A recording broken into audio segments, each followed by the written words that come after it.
السلام علیکم سامعین، 7 جمادی الاخری اور 21 دسمبر ہے۔ خبر کا عنوان ہے وزیر تعلیم کو اور ان کی اہلیہ کو 3 سال کی سزا ملی ہے اور 50 لاکھ روپے کا دونوں پر جرمانہ لگایا گیا ہے۔ معاملہ تمل ناڈو کا ہے۔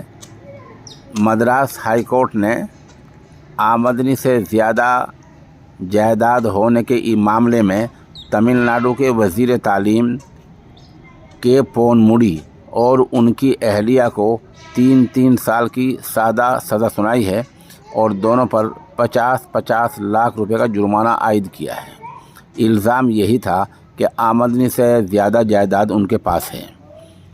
ہائی کورٹ نے 1 مہینے کے لیے وزیر تعلیم کو چھوٹ بھی دی ہے کیونکہ ان کے پاس فی الحال وزارت کا عہدہ ہے۔